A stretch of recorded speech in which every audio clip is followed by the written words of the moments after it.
Canelo Alvarez comes in as the former unified super welter, former unified middleweight, current undisputed super middleweight, and former light heavyweight world champion of the world.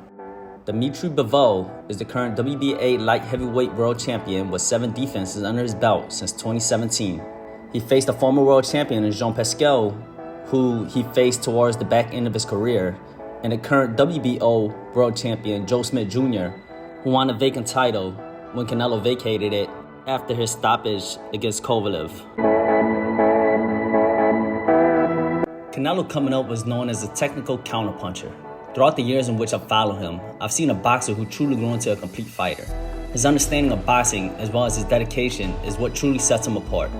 There are fighters in which you see are gifted but not as dedicated, others in which are not as gifted but has a good work ethic. Canelo is one of whom is gifted and hardworking. I personally define Canelo's style as a pressure counterpuncher. What I mean by this is that he sits in a pocket, methodically applying calculated pressure, whether it be with his body shots, walking you down, or cutting off the ring. Then when his opponents try to keep him off, they start to open up. That's when Canelo's counterpunching abilities truly shine. I've seen this man press the fight off his back foot, fight on the inside, fight on the outside, doing all of which at a championship level. He sets traps, changes rhythms, throws unorthodox combos, and is very responsible with his defense.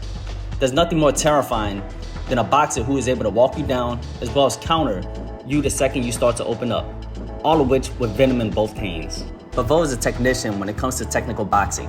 His strength lies in the pendulum step, where he bounces in and out, changing up his rhythm so it's hard to time. He possesses a very solid jab with a well-complemented cross behind it. Most would call him a 1-2 fighter with quick feet. The charm of the pendulum step is that when it is complemented with quick hands and feet, he has the advantage in terms of engagement. Then when his opponent tries to press their offense, Bivol can easily get out of range, as he can counter off his back foot with his cross. As of lately, he has been sitting on less of his punches. So what he loses in power, he makes up for in speed and surprise.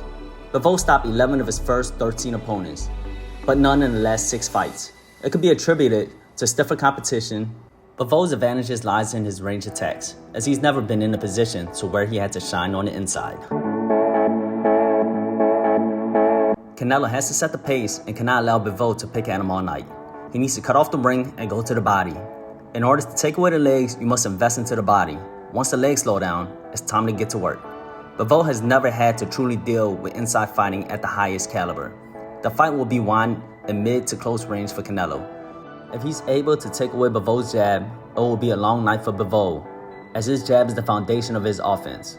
Go to the body, take away the jab, dismantle his offense. Bivol has to fight a disciplined fight. Fight behind the jab and stay dedicated to his range. Canelo has shown to have an iron chin, but that doesn't mean that Bivol needs to knock him out. But what he needs to do is establish his power early. This is so that he can better control the pace of the fight. If Canelo doesn't respect the power, he will walk forward all night. Stay off the ropes, change rhythms and speed in offense to make it harder for Canelo to time his counters, as well as mixing plenty of feints up in between. The fight will be won at range. Hit and don't get hit. I think the biggest question is, how does Canelo fare at light heavyweight against a boxer who's been campaigning at the weight class for practically their entire career? Although he beat Kovalev when he was the current champion, many discredited the victory due to Kovalev's age. Both fighters are the same age at 31, in which they are still in or relatively close to the prime. Bivol rarely loses even a round in each of his fights, but his competition level hasn't really been the best. A true champion of the weight class, but many consider Bivol the best in the division. If Canelo wins, he will show us that his win against Kovalev wasn't just him beating up some old man, but instead a true competitor of the weight class. With the victory, he potentially faces the winner of the unified light heavyweight showdown between Bivol and Joe Smith Jr. There has never been a boxer who was undisputed in 2 different weight classes in a 4-belt era. The last time someone was undisputed in 2 weight classes was in the 3-belt era, in which Holyfield unified the cruiser and heavyweight titles. Canelo has shown how well-rounded he is as a fighter. There's a reason why he's considered the #1 pound-for-pound boxer currently by all boxing specialists. There's levels to the game. Although Bivol has shown that he's able to execute his style against B-level fighters, Now he has to apply it against one of the best boxers of this generation, who has shown that he can fight on the inside, outside, as well as having good speed, power, defense at that. I just think that once Canelo takes away Bivol's jab and his footwork slows down, he just won't have a plan B. Bivol also hasn't shown much urgency in the last 6 fights.